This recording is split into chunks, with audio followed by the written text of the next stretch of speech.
Hello and welcome to my channel. I am going to make a video today. I made it already in German, so I will also make it in English. And it concerns the aspect of the transaction analysis. I was talking about this one already in my last video concerning the fool's path reading. But you can keep it completely out of it, or you can include it if it is needed or necessary. So the point and why I think that it is a little bit apart and it is a little bit different concerning a reading in itself is that it can be used as an absolute coaching tool. So the transaction analysis is that part where we're talking about ego states, and I'm using the original ego states, which was you had 2 parental ego states, you had 3 child ego states, you had an adult ego state. So concerning that part.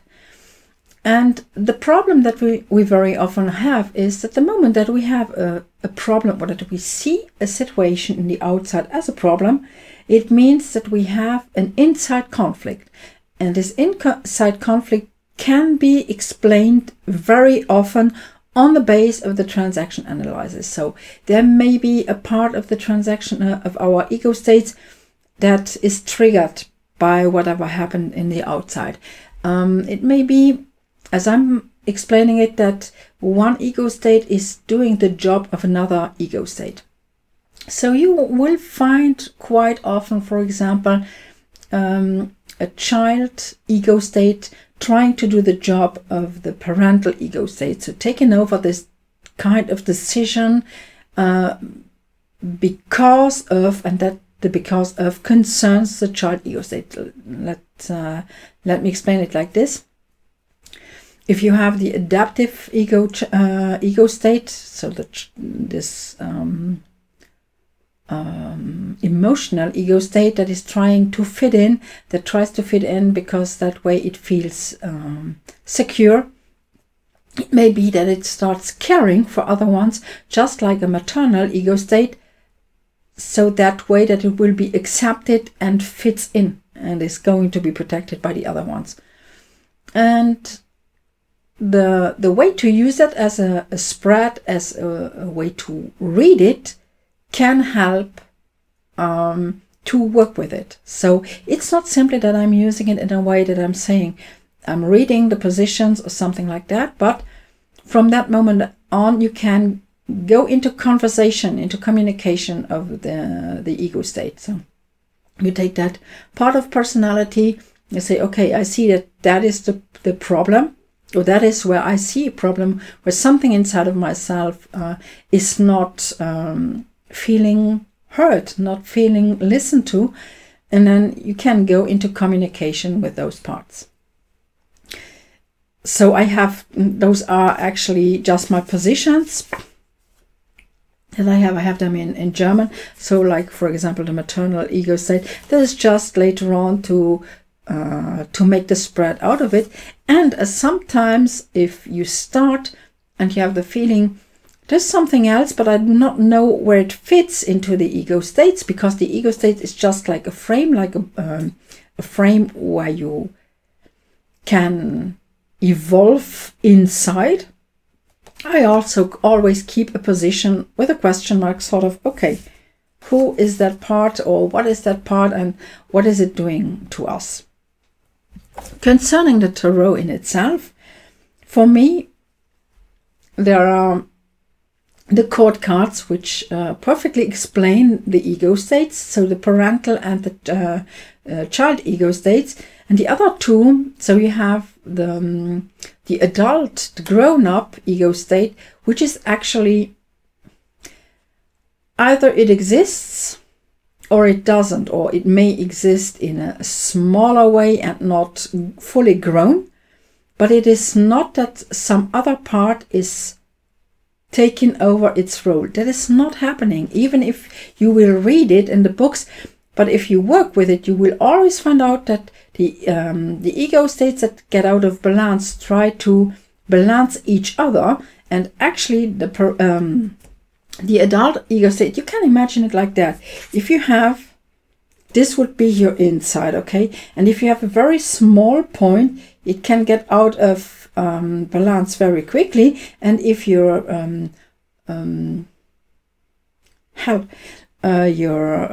grown up, your adult ego state is fully grown and well developed, it will balance all the other ones in a certain way. So it's only the ones that are up there who try to balance out each other.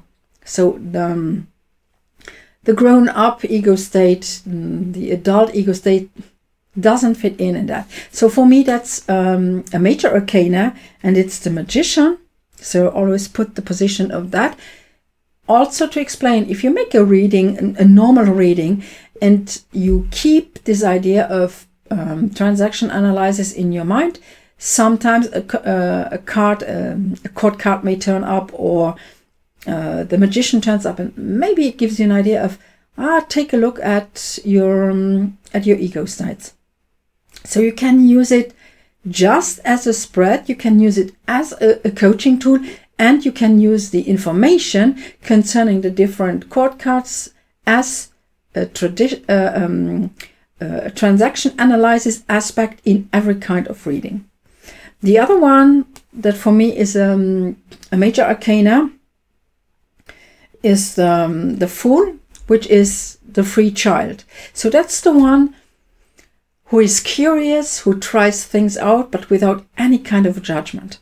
So the two cards that have the less typical outside and against others or against myself judgments are the Magician and the Fool, as the adult ego state and the free child. The other ones, you will find them in the major arcana. I check, did I? So I give you an example. So logically, the King is the paternal ego state. So it's the fatherly ego state. It's the one that takes decisions. And if it is well developed and well balanced by the whole thing, it takes decisions for ourselves and for a situation, but not against other ones. It's not criticizing. The moment he's not well developed, he's criticizing. And depending on, as we have four kings, we have 4 of each court card. So there you can see during the reading, is he more the one who tries to do something with the decision that he takes over? Is the decision emotionally tinted, and so on? So you get those nuances in it. The Queen logically is the maternal ego state. That's the one who is caring. And here again we have the idea of, it depends, is that part of us well developed, well balanced, yes or no? And so is the person caring for him or herself? And it has also a lot to do with responsibility, but responsibility for ourselves versus the ones that we leave to the others. Sort of the moment that part of us is not well developed or not well balanced, we have this way to believe that we are responsible for other people. Concerning the child ego states, you have the Knight, and that is the rebel child. So actually the one who goes into action and who wants to do things by itself, who wants to make the experiences by itself.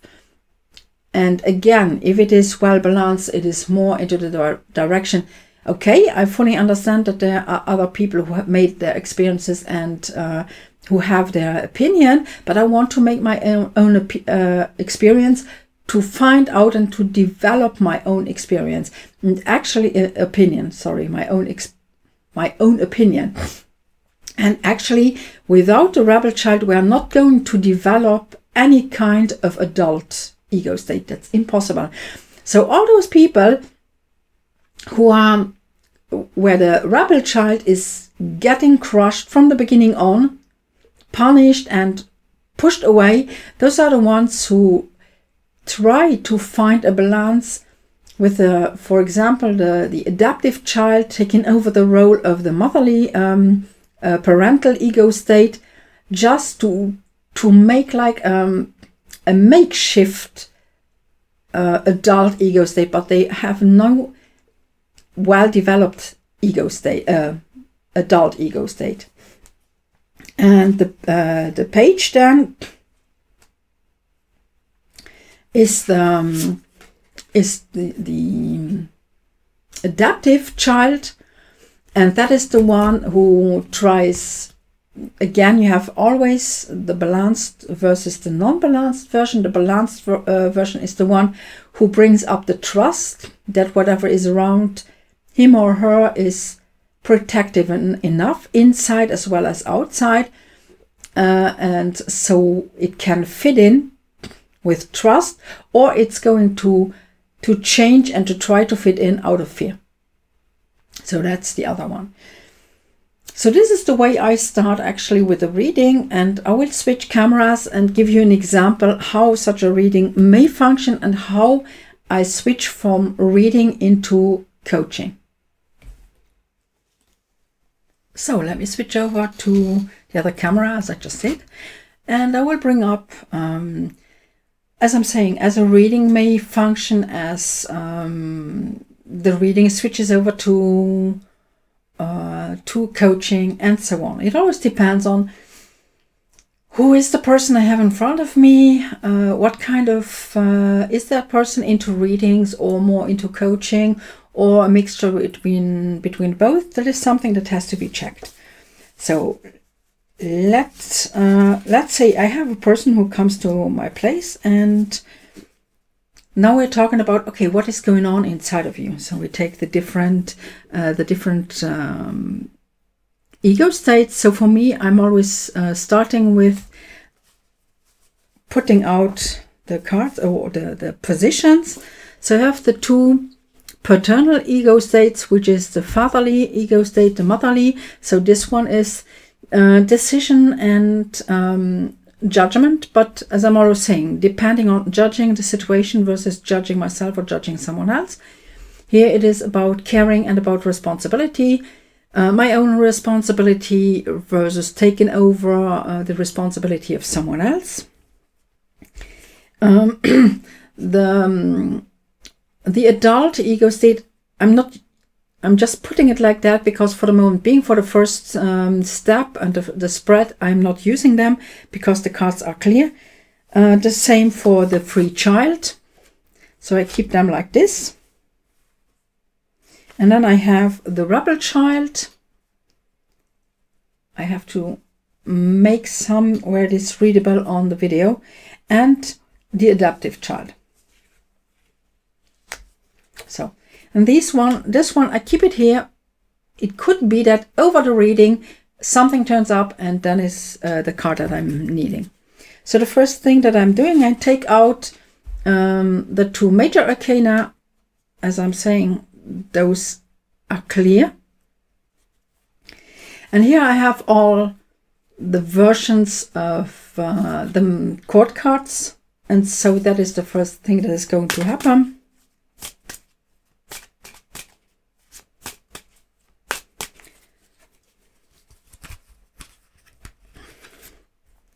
So I'm going to draw 4 cards for the 4 positions that are still left.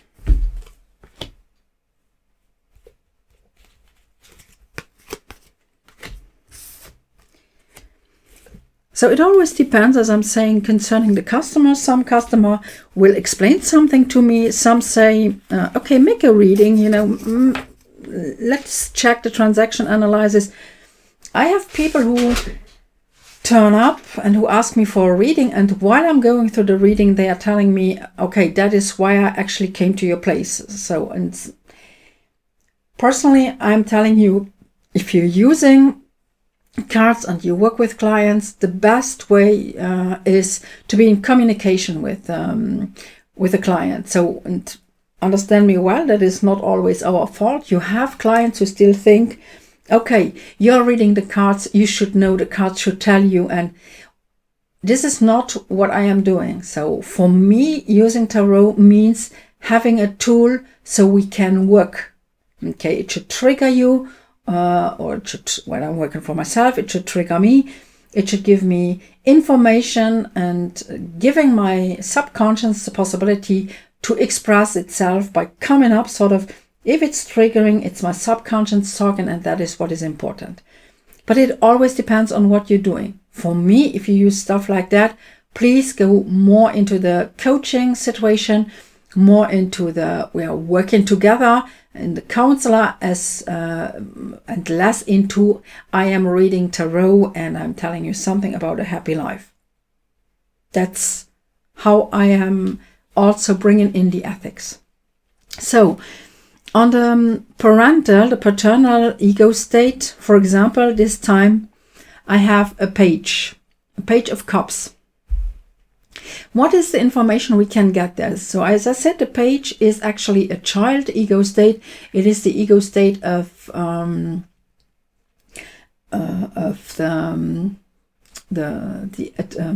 I wanted to say attached. No, the adaptive ego state, child ego state, and especially with emotions. So it may be something like, okay, whatever the information or whatever the judgment that is going to be taken here, the chances are high that they are being taken very emotionally and very much into that direction. Oh, the whole world is against me. So a little bit that kind of.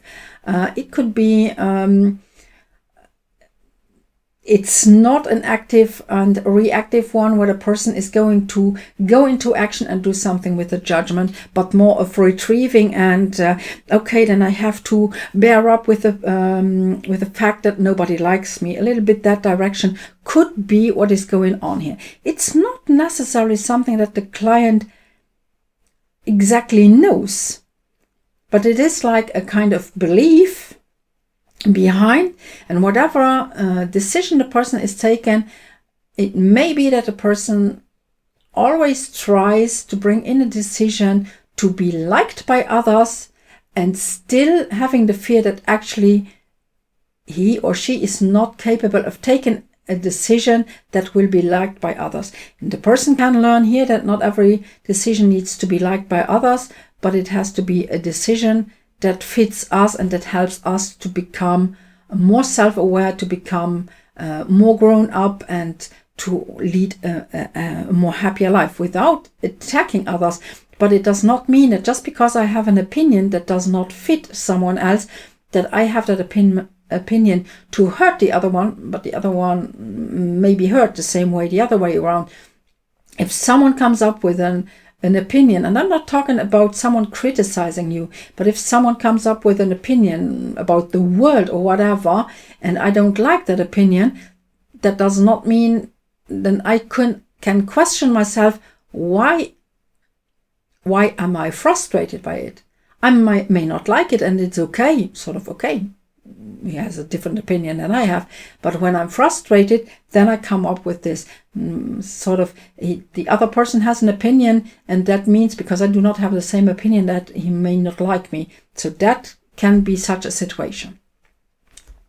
So the motherly ego state, that's the one about caring and about responsibility. And again, we have a page. So we have two pages. We have the adaptive child that is very, very important in that person. So again, so the moment this person takes responsibility, it pays very much attention to, I am taking responsibility because of others and not because of me. And then we come to the rebel child, where normally you should have a knight. I am curious now. Oh, we have a knight. And here we see this may be a resource actually. You still have the knight who is trying to protect himself. It's the knight of earth. The typical knight energy is the fire energy for the rebel child. So here somewhere inside, in his subconscious, he is aware that what he's doing here, he's doing it to protect himself and to give himself like some space to make the own experiences. For example, let's take this one. He says, okay, when I'm taking a decision, I know that I'm taking the decision will not be liked by other ones, and the other ones will not like me. So that's the point, for example. But he may see, okay, but when I'm telling myself, okay, they don't like me anyway, then I can try and do my own stuff, because if I try to do it for the other ones and they don't like me, or I try to do it for myself and they don't like me, they comes up a bit into that direction. I don't care. And the moment it is not overwhelming in this I don't care, it may be a good thing, because he starts getting an idea of me first. Not in a bad way. That doesn't mean the other ones are not important at all, because here he shows outside, he's looking outside. But sort of, if the other ones do not like me and the other ones are not protecting me because they do not like me, then I have to protect myself, and then the person starts getting an idea of caring for himself. And the adaptive child, which normally is the page, so we have the pages here, and here we have the king. So actually, the parental ego state is switching over to the adaptive child. This is something that has an impact on ourselves. So the king, as the decision taker and the decision maker, is also the one who makes the judgment versus ourselves. So actually with him at the space of the adaptive child may be the one who says, okay, each time when I take a decision and I am pouting about and saying, oh, people do not like me, then there may be a judgment, maybe from parents, maybe from other grown-ups as we grew up as children, maybe out of a trauma, whatever. It depends on the client. It depends. You need to go into conversation with the client. That it says that this person on this place is telling him actually, so inside is telling him, well, I am not worth being liked. And so this is why they were switching places. So this is how it starts. I go into communication with the client, and now the client wants to go into communication with one of the parts. You decide along with the client, where do you want to start? And in this case, if the client asks me for my opinion, I'm saying, okay, what can we do that the two here can switch places? And that is the moment you note everything so that you know the positions, but you can take the other positions away. For this first step, this may be one session, and the next session you're talking about the other ones who are who still need something. So here we go. We take all the others away, and we keep the conversation here. And the question that comes up is, what can be done that the two switch places and that they take the place that is actually the correct one for them? So what is needed here? And that is the moment, well, that's the moment, not. That is the moment that you take the cards, the other cards, the rest of the deck. That means those are the major arcanas and the number cards. And I keep the major arcana in because the major arcana may show us the subject that is standing above them, that brings them together. There, the subject that is there for both of them. So that may be a reason. You can also use them as an idea of what archetype is playing a role. And so maybe that will be one of your question mark positions later on. It depends. So there is a lot of ways you are going to use this. And so personally, I would start with the king and say, okay, And you can go into a kind of a trance situation. You tell the client, okay, imagine yourself, you're sitting in a relaxed state, your breathing gets more quiet, and you have this king just in front of you, the king with his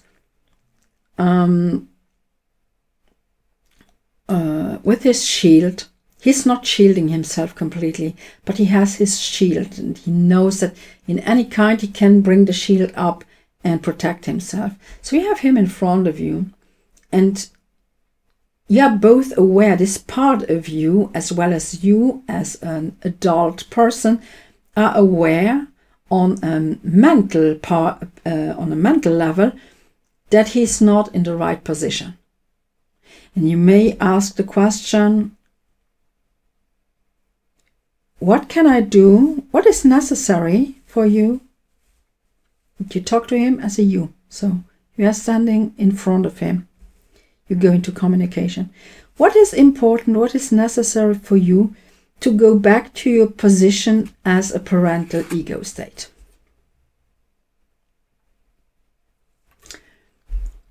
And we have the 5 of coins. So we have coin card again. In the inner parts, the coins, they are not always a question of material, but it can be a question of safety, of security. It has a lot to do with fear of losing things and so on. And here you see, so he's standing here outside of his building, and they are leaving the building, and while they are still well closed, but the question is if they have to give up whatever it is. And that is the moment I would go for the questions concerning the person of his past. If something in the past gave him the feeling as a child that he had to give up his security, that he was living in a certain kind of fear of trauma, that he had to leave the security. And again, it is very important to make it clear that maybe as an adult, he says, well, I do understand why my parents left where we were living. My father got a better job and we had far more money later on and so on. But the moment they have to leave a place they were used to, it gives them a feeling of loss, and a feeling of loss of security. And maybe as I'm saying, this is an example. Imagine the person at that moment tells you that one day as a child he has overheard his parents saying that they did this so they had the money to give him a better life, so that they could pay for a better school for the boy and so on.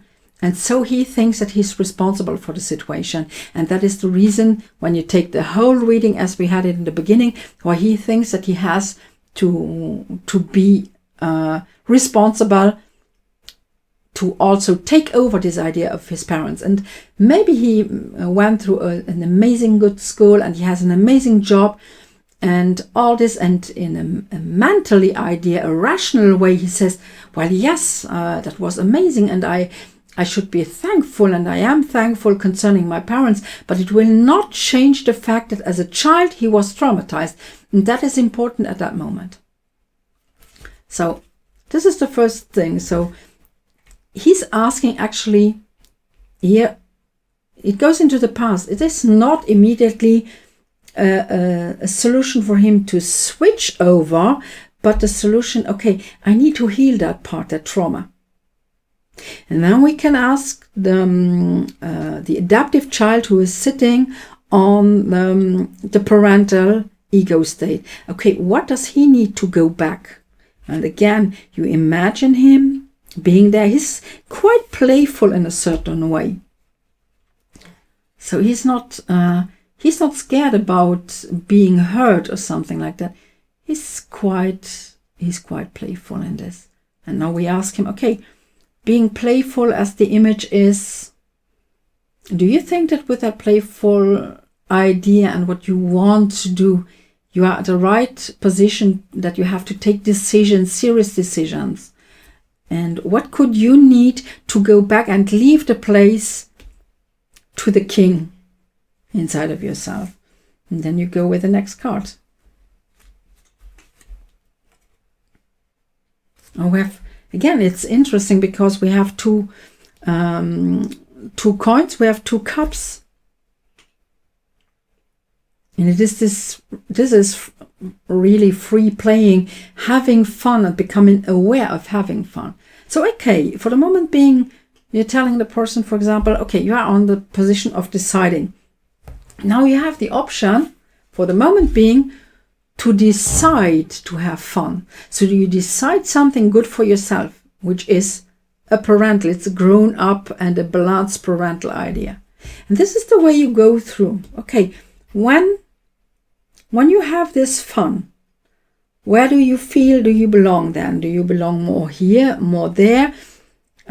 Is it switching you over? And that is the moment that you go into conversation with those inner parts that may not be answered by a card. If the person at that moment senses that he has no idea where this is leading, inside he doesn't feel the lead, where it is leading, and he's missing something, then again ask him to take a card. But only then you can go through such a coaching just with those first cards, and maybe the person comes up with the ideas himself. If not, you ask him, you develop a question and for the inner parts, and ask the question, and then ask the person to take a card.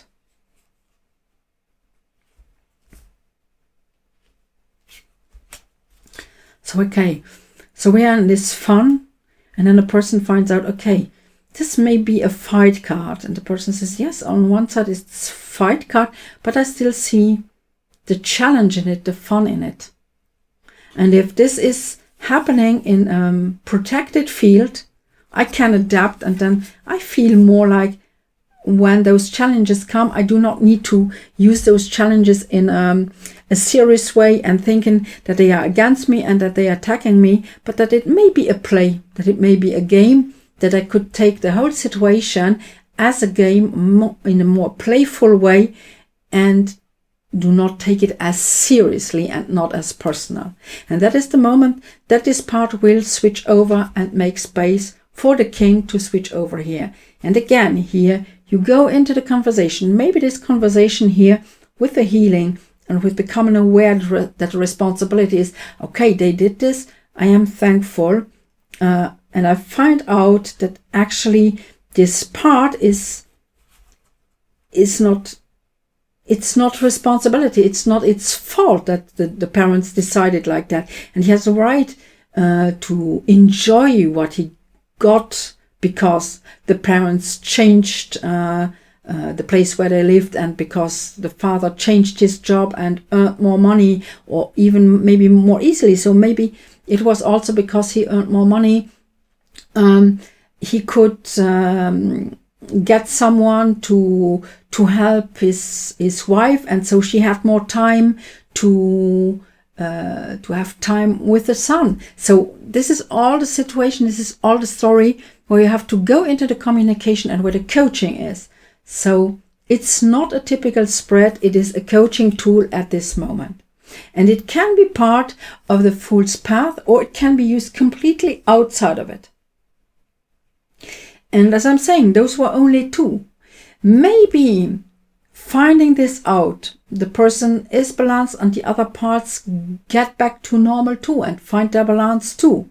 Because now that he has this, he may be growing up and if developing a grown up, an adult ego state, because he's not focused on this anymore. So he can focus on what do I want and what is important for me, and developing an ego state, an adult ego state.